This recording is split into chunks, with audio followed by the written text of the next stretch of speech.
everyone procrastinates to some extent about things in their lives, that they don't want to do or are not very rewarding or are a bit boring and they don't feel motivated to do them at that moment. But the difference with the kinds of procrastination that people bring to me in our therapy sessions is that it's not that you don't want to do something or you're not motivated. It's actually that you're very highly motivated to do something and you have an involuntary resistance to starting it or to persisting with it. You really want to do the thing. You're really motivated. It means a lot to you. So it's not that you're lazy and it's not that you're unmotivated. It's beyond your control. It's this kind of involuntary sort of flinching away from something. And it's really hard for people to understand. Welcome to the 82nd episode of the Struggling Scientist podcast. We are a podcast by scientists, for scientists, anybody science adjacent, and perhaps even hobbyists. My name is Susanne and I'm here with my co-host Jaron. Hi. Today we are talking with Kate All, a renowned psychotherapist specializing in working with academics, scientists and knowledge workers.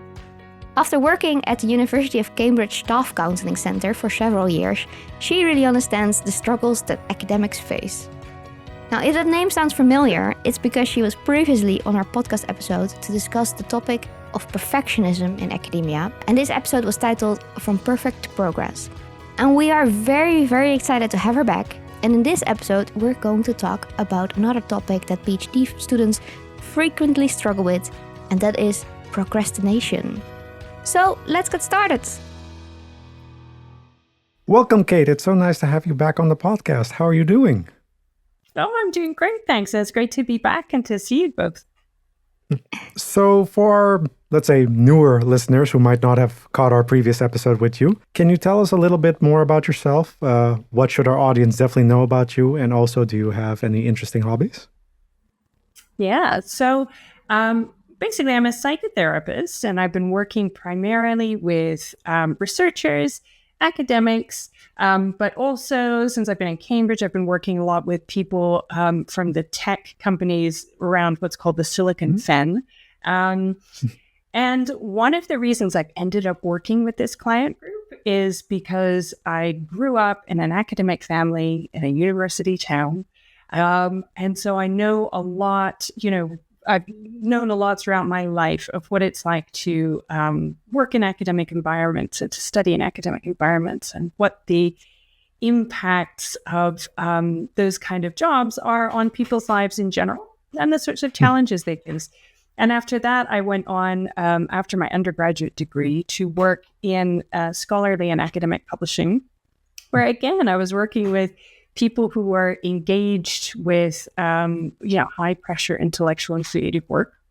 And I was working with authors to develop their manuscripts and very often, was helping them through issues of perfectionism and procrastination and just the vulnerability of having your work scrutinized all the time.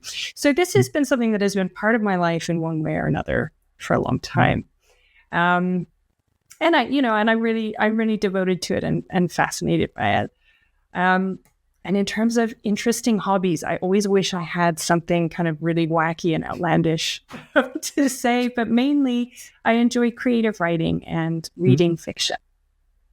Yes, and you are regularly on podcast episodes. That's also a great hobby to talk about. Speaking of procrastinating, one thing that many PhDs often procrastinate on is sorting through their citations while writing their manuscript. Let's face it, it can be extremely time-consuming, demotivating and tedious to manage your citations and find the information you need in your pile of papers. Luckily, PaperPal is here to help. PaperPal is the go-to reference manager for PhD students. And here's why. You can get started quickly with its easy-to-use and intuitive interface. You can save references with just one click and organize them with folders, labels and notes. Your library syncs across all your devices so you can read and annotate PDFs from anywhere. And of course, citing references in Google Docs, Word and LaTeX is a breeze. Trust me, no other reference manager makes it this easy to manage your references. Stop procrastinating and actually finish writing your paper. Get 20% off a 1-year PaperPal personal subscription with coupon code SCIENTIST20, valid for 3 months from the date of this podcast. Start your free 30-day trial today and see for yourself. No credit card needed. So check out Paperpile by going to thestrugglingscientist.com/paperpile. Now, it is very lovely to have you on our podcast again. We got quite some positive reactions on the last one about perfectionism. And we are very excited to talk about another interesting topic with you, procrastination. Now, this is something that many academics struggle with at some point, myself included, especially when it comes to the writing process. That is my weak point, I have to say. But how would you define procrastination, especially in the context of academia? Yes. And I think it's an important question or an important distinction you make in the context of academia, because there's a really big difference between procrastinating about, say, sorting your recycling, and procrastinating about something that is, a much bigger part of sort of your vision for your life and your career, right? So I think everyone procrastinates to some extent about things in their lives, that they don't want to do or are not very rewarding or are a bit boring, and they don't feel motivated to do them at that moment. But the difference with the kinds of procrastination that people bring to me in our therapy sessions is that it's not that you don't want to do something or you're not motivated. It's actually that you're very highly motivated to do something, and you have an involuntary resistance to starting it or to persisting with it. You really want to do the thing. You're really motivated. It means a lot to you. So it's not that you're lazy, and it's not that you're, unmotivated. It's beyond your control. It's this kind of involuntary sort of flinching away from something. And it's really hard for people to understand. So I think that's how I would define it in terms of how it affects academics. Now, you kind of touched on this a little bit. You sort of mentioned different sort of kinds of procrastination that you come across with your clients. And just from my own experience with procrastination, also seeing Suzanne and other PhD students as well, it seems that there might be different types of procrastinations, at least in the ways that people seem to, the types of tasks that they procrastinate on, like, for example, writing or preparing a meeting, or, for example, choosing to, start a hobby like running out of nowhere or cleaning their kitchen, and in ways that they sort of procrastinate from the main task. So with that said, are there also different types or forms of procrastination, or is it all just one sort of big umbrella term, all the same thing effectively? And I think it's very context dependent. So I think what procrastination is broadly is a coping mechanism that is not serving us at that moment. But in order to work out how to work with procrastination, we have to work out what it is we're trying to cope with, what it is that feels too aversive in that moment that this is arising and saying, don't do it. And I think it can come from a number of places. It can come from, and this will probably be familiar to a lot of academics, it can come from a place of sort of frustration of, I have all of this stuff that I know and that I want to express, but I have a word limit and a deadline. And, I don't know how it's frustrating to me to try to squish everything into those kind of confines. And then there can also be an emotional, a sense of procrastination that's more tied to identity. So it's, goes hand in hand with perfectionism, where the stakes feel very, very high. And if, I have to do this perfectly, I have to achieve this level of excellence, because if I don't, it's a disaster. If I don't, it means I'm a failure. And so, and that could be about anything. And that's something that can kind of leak into all areas of your life. It can be about, starting running because you're not comfortable being a beginner, being a learner. You want already to be very good at it. So, the answer, the thing that you're trying to cope with, is the fear of failure. And the coping mechanism is to just not try, right? Not start. And then I think there's also a sort of a kind of procrastination that happens, and I see this a lot with academics who procrastinate in their personal lives, and their working lives are fine because they're guided by routine, and they're guided by, and these people generally have a very good lived sense of time, and they know how long something's going to take, and they don't have issues with working steadily towards something and blocking out their time. But they're very wedded to routine. And so if something comes in that they don't know how to sort of categorize, or in their routine, or they don't know how to prioritize, or that they can't make a decision on based on logic, that gets procrastinated. And it's generally something in their personal life or to do with their health. So it's generally, I don't know whether this is serious, so I'm just going to put off thinking about going to the doctor. Or I don't know how to decide whether to marry my partner, so I'm just not going to think about it. Or I don't know, how to decide where to go on holiday, so I'm just going to kind of kick that can down the road. And that can be really, really, that can have really kind of sad effects on a person's life in a lot of ways. And it might not affect their professional life at all. That might be going really smoothly, but they're procrastinating about things to do with their own pleasure, their own health, their own relationships. So that's a big one that I see. Yeah.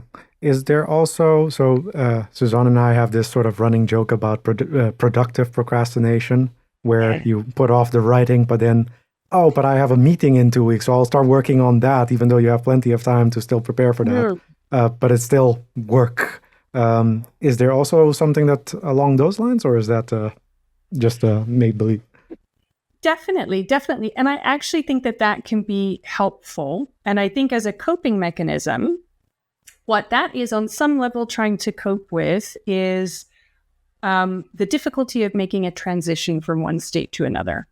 So from not working to working on the scary thing, I have this intermediary bit of working on the other things, the things that feel like easier wins, which help me to feel competent and help me to kind of feel proud of myself. And so then my nervous system activation comes down if I let it, if I don't beat myself up for procrastinating, to the point where I'm then kind of more amenable to sort of flowing into the bigger task.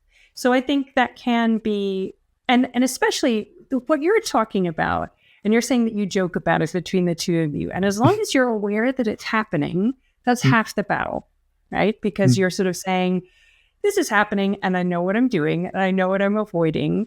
And on some level, I'm choosing to keep doing this, and we'll see where it takes me. And there's a trust there that you will eventually get to the scary thing.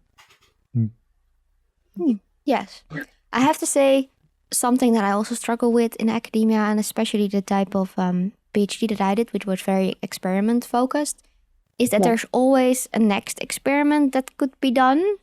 And that I would then rather do that experiment than focus on the things that I am less happy about at that moment.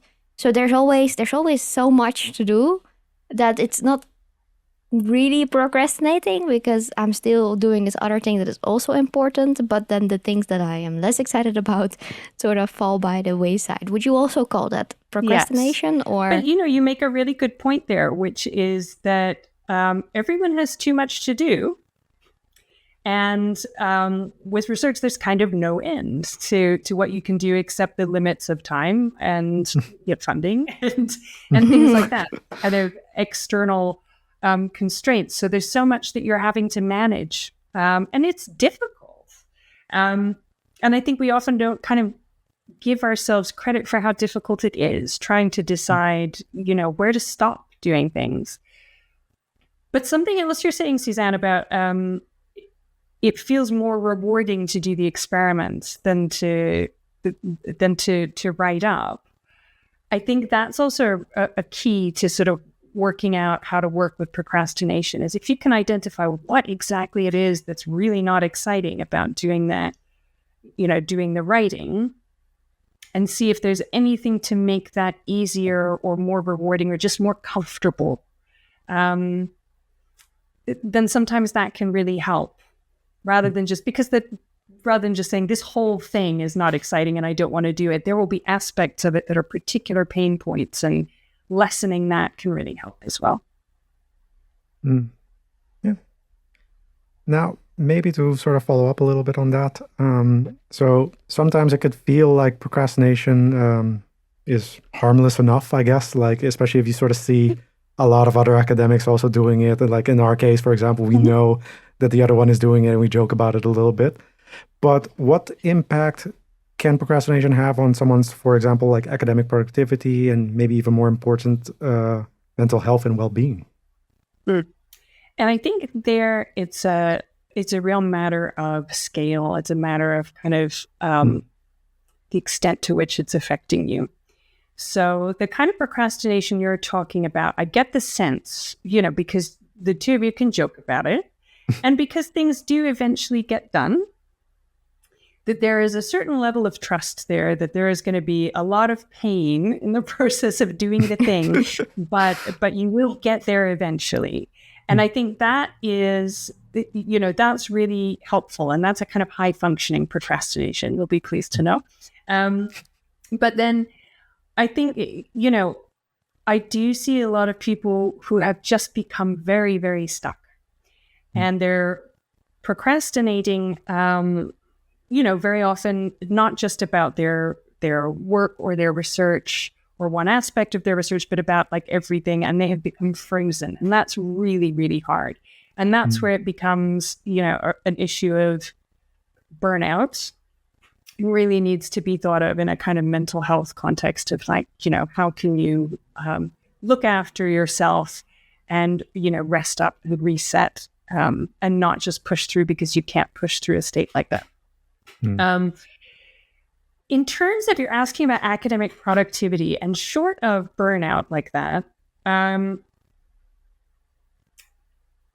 mean, I'm thinking about my time as a book editor.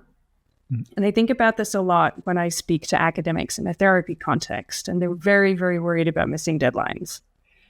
And I think of when I was a commissioning editor, and I think I can count on the fingers of one hand the number of manuscripts that arrived on time. I mean, everyone was late and the world kept going, right? And, some manuscripts just never materialized and nobody died, and it was okay. And this is like the sort of, you're saying that that everyone does it, but I think there's this silence in the academic community about actually people miss deadlines a lot. And it's okay. It doesn't feel great, but it's okay. The system kind of can absorb that. And I recognize that it's different in the hard sciences. And when you're talking about journal articles, rather than books, I recognize that. But I also know that things are just always late, and it's okay. So I think when we're thinking about sort of academic productivity, just sort of remembering that there's a tendency to compare yourself to this ideal that nobody really reaches, or very, very few people do. And it's kind of almost freakish when it happens. And that also you can't really disaggregate the academic productivity from, mental health and well-being to some extent, or sort of say that one's sort of more important than the other. I think, if it gets to a point where your productivity is being very affected, chances are you're really unhappy and really struggling. Yeah. And that's what needs to be addressed first. Yeah, no, I definitely recognize that there's this ideal that we're all striving for, but that is not really realistic as well. Yeah.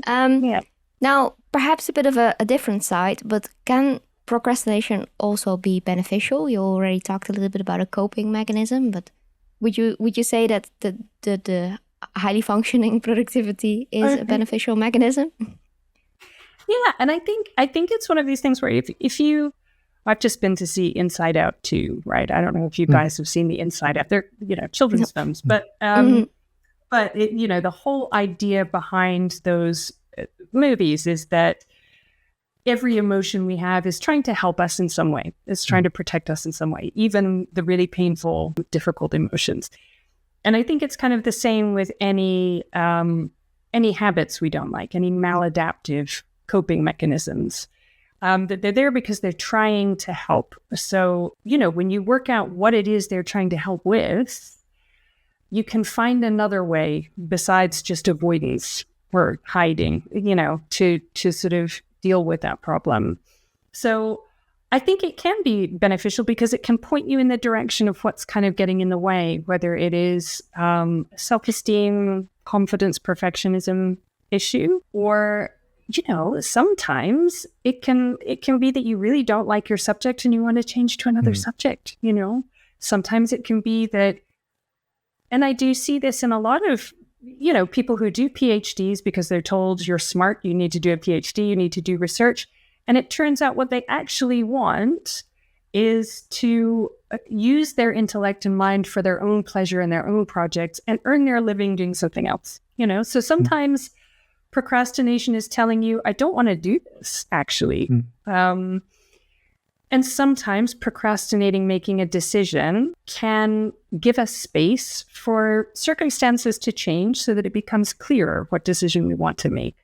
So I think it's really important not to just demonize procrastination and expect ourselves to be efficient machines that can just sort of churn through tasks one after another, because there is a lot of richness in the kind of the waste of time, because that's where a lot of cognitive and emotional processing happens as well. I have to say, to touch on a little bit on procrastination, sort of guiding people to what the thing is that they really want, maybe instead of their research. The amount of likes one of our memes regarding the idea of quitting the PhD and starting your own bookstore has gotten, I think, points to that secret desire that a lot of PhD students have. A bookstore, restaurants. Yes, basically a cat cafe as well. That lots of ideas for those. Yeah. Now, there is that. Sorry, I'm just going to jump in and just because there is this idea among very intelligent people, or the people who surround very intelligent people, that if you have that brain, you can only use it for one thing. You have a duty to use it in that way. And actually, it's your brain, and you can do with it what you want, And that's a lovely thing to be able to recognize. Yeah, that you enjoy this other thing as well, and that you want to explore that, or maybe indeed it is the procrastination, that it looks more appealing than writing. Yeah.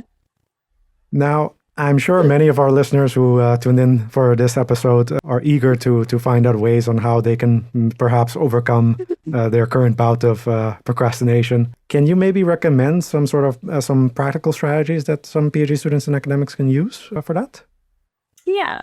And again, this is really going to depend on your temperament and whether you are, and I think this is a really important thing because there's so many things out there. If you Google like how to stop procrastinating, there are a million things that are going to tell you, a million different ways. And a lot of them are geared towards people who have a keenly felt internal sense of time.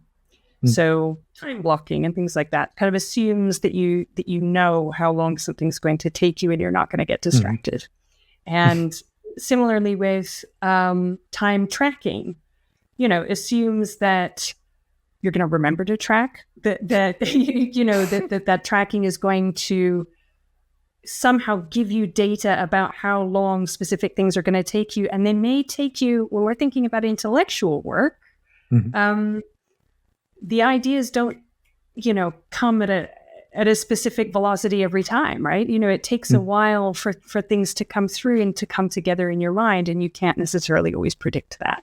So I think a lot of the procrastination things work for people with a strong orientation towards routine, with a keenly felt sense of time, and who don't get distracted. And generally, these are people who aren't struggling all that much with procrastination, right? So there are a lot of things that will sort of work for those people. What I think is really helpful, just in terms of tools and practical strategies, is I just think starting out by saying, what is it I'm trying to cope with here? Once you recognize that you're procrastinating, just sort of saying, okay, what's going on in my body? What's going on in my thoughts? what's going on in my feelings. And it could be something as simple as I'm sitting in a library and there are people walking behind me and I can't concentrate in that environment and I need a different environment. And it could be, something as simple as, I'm wearing my slippers and that gives a signal to my mind that it's bedtime and not work time. And maybe if I put my shoes on, surprising numbers of people find that sort of thing helpful. Just environmental changes. But also, looking at what meaning am I ascribing to doing this work? And is that helping me right now or not? And how can I kind of deactivate my nervous system a little bit to let myself do this? Very often people will try to bribe themselves and say, I'm going to reward myself with this after I've done this. And that does work for some people. But actually, for a lot of people, it works better backwards. If you sort of say, I'm going to have the ice cream first, and then I'm going to do it. Or I'm going to have the ice cream while I do it. Because then you're sort of attending to yourself and you're being compassionate to yourself and you're signaling to your body that, you can rest and you can relax and you're being cared for. And so it's not going to be in fight or flight mode. But also, I think things like, I kind of lost my train of thought there. What was I going to say? I was thinking about ice cream and it distracted me. Happens every time. Oh, but also, I think sometimes if what is bothering you is a sense of demand avoidance, where it feels like there are no thoughts that you can associate with it, that you're procrastinating and you don't know why, and it feels involuntary. And I use the term demand avoidance. It's a term from psychology, but it also comes up a lot in conversations around neurodivergence. And that can be experienced as a feeling of just unbearable pressure. So even if the thing you're avoiding is something that you really want to do, and it's your own choice to do it, and it's your own ambition or interest that's driving you to do it, that becomes experienced as like a coercive, controlling demand upon you, and you resist it, and you go into fight or flight mode. And that often suggests that you are nearing burnout. If this is not, your sort of habitual state, if you're getting the kind of procrastination that feels physical in your body, like I can't look at the filing cabinet where I keep my research materials or my vision goes spotty, that level of just a sort of a recoiling from it suggests that you're reaching burnout and you need to really pull back and you need to really reduce demands on yourself in your daily life, sort of across the board. And it's not going to be a quick fix, but it's a sort of signal that you really are at overwhelm point. So just kind of noticing that and attending to what your body needs and what your nervous system needs be really helpful. Nice. I have to say, for myself, recently I've been trying to more plan a reward, and if I accomplish my task in a couple of hours, then I get that reward. At least for the last 2 days, and that's been working pretty great for procrastinating on certain tasks. Yes, I don't know how sustainable it is, but for the last 2 days, it's been working great. I think health-wise, it's not very sustainable. No, it's not very very productive, but I'm gorgeous. I reward myself with an unhealthy snack, but it's like in a couple of hours. Once I finish this, then. But that also relies, right? You must have a really good ability to defer gratification, and not everyone does. And, if you're able to say, I can have this when I'm finished with this task and mean it, that's one thing. But some people will try that. And no sooner have they said, I can have that ice cream when I finish this chapter, than they go, screw you, I make the rules. Yeah, that's more me. Yeah. And then, and there's no value judgment attached to that. It's just kind of, it's just temperamental. It's just how you are, in which case, have the ice cream and then do it. Yes. I think in my case, it helped that I still needed to go out of the house, go all the way to the store and get the unhealthy snack that is, and it was for lunch. I was like, okay. Yeah. No, I definitely get the chocolate while I'm writing. Suzanne is definitely the chocolate person. Yes. Yeah. Now you also shared that you had some resources to share. Are there any other tools or things that you can recommend that people could use for this? Yeah. So, I mean, there are lots of apps. And there are that are often about kind of time management and things like that. There's one that a lot of people really like, and I think if you are sort of able to do lists and routines and things like that, it could work really well for you. And that's called Amazing Marvin. And so if you have a fairly clear sense of time and you get on with time blocking and things like that, that can be really helpful. What I would say, a kind of caveat with this, is it could backfire for people whose issues are more around autonomy and demand avoidance, because it has this feature that will tell you put a sort of list of dreaded tasks on it, and it can tell you how many days you've been procrastinating on something. And I think for some people, that would be motivational, but for some people, it could just tip you into a shame spiral where you never opened the app again. So it really kind of depends. That's also an app that takes a lot of initial investment in terms of time and organization and setup. So it kind of depends what you want to do with that. There's also an app called Timo, Tiimo. Maybe it's Timo. It's probably Timo. That makes more sense, doesn't it? I've never heard it pronounced.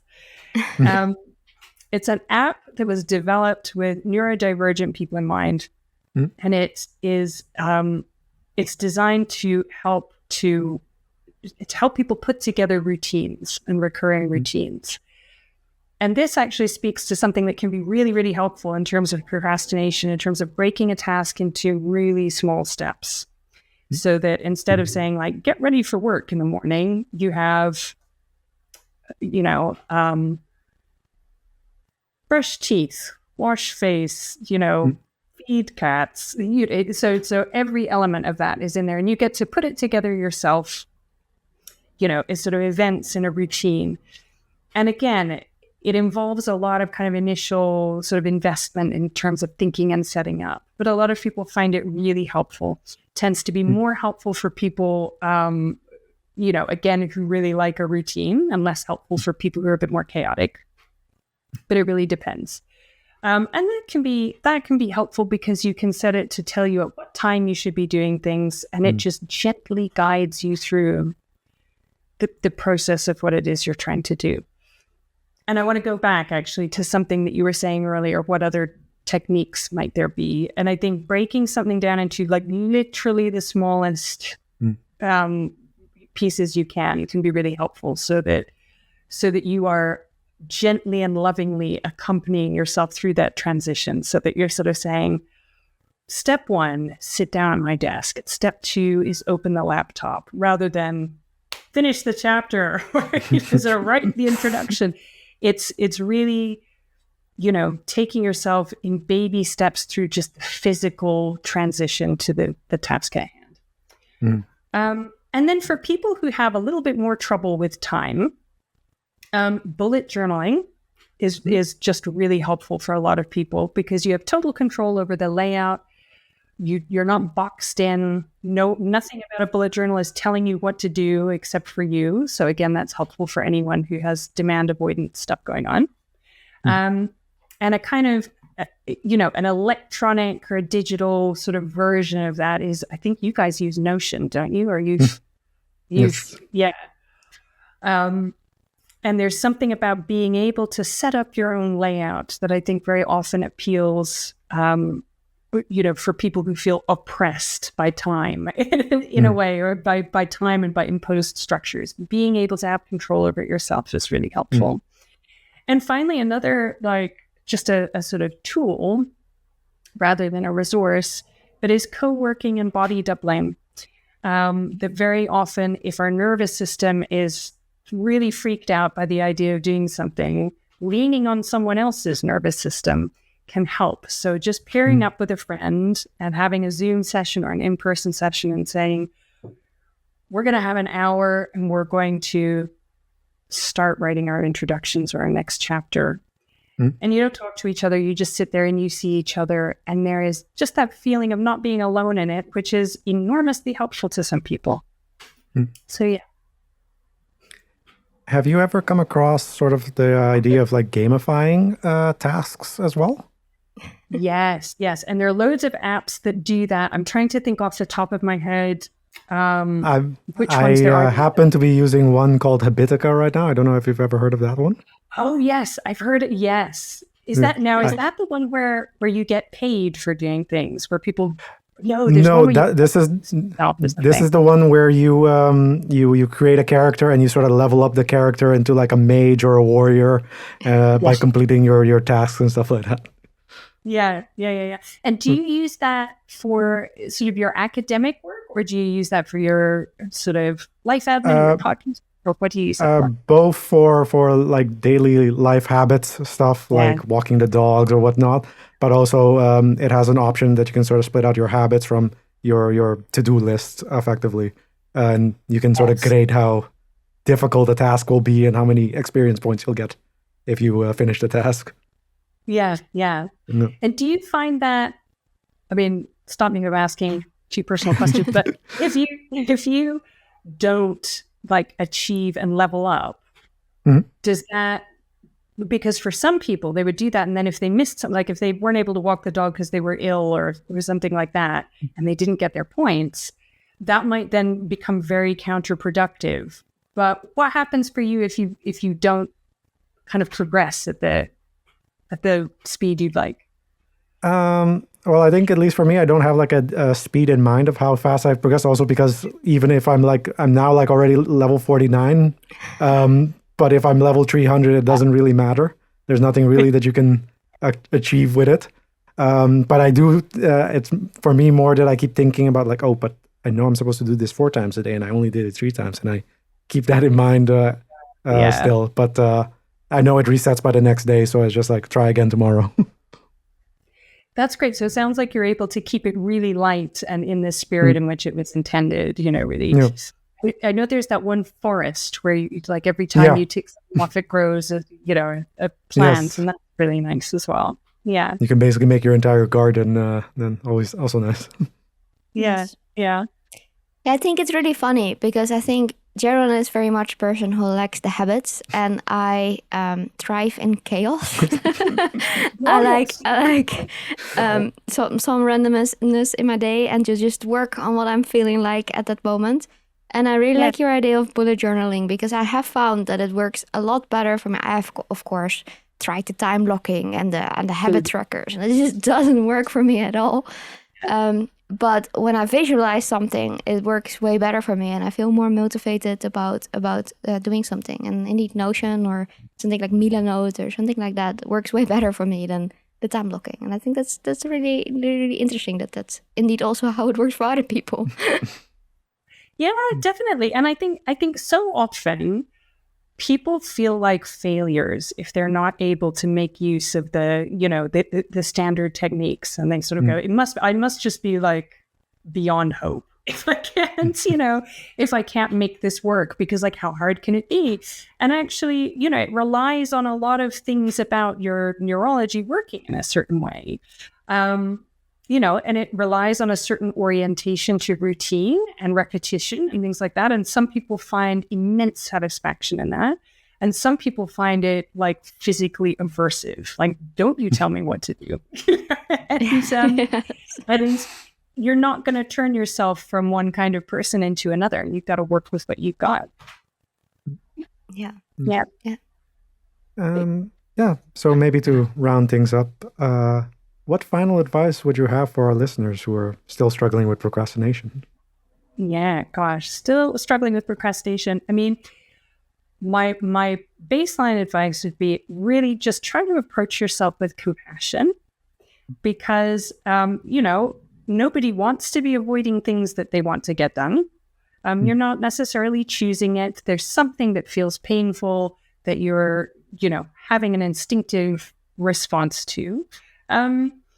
And try to figure out what it is and try to be open-minded about it and know that it's, normal.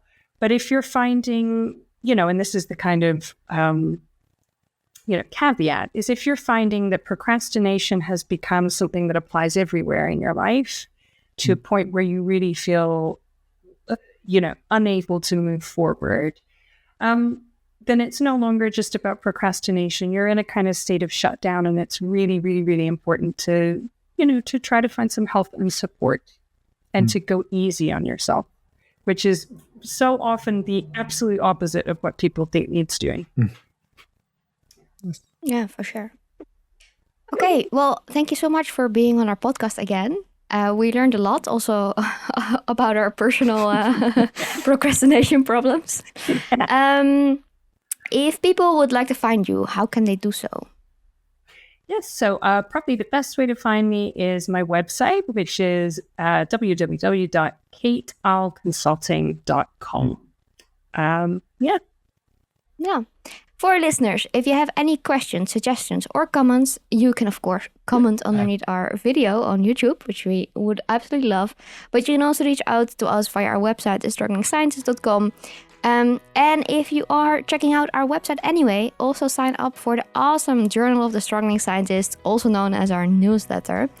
If you have enjoyed our episode, then leave us a thumbs up or a rating on your favorite podcast listening platform, as it helps us grow and reach more struggling scientists out there. You can also follow us on social media. Jadon, which one are those again? X, Instagram, Threads, LinkedIn, and also now YouTube. Yes. Thank you so much for listening. Bye. Bye. What the?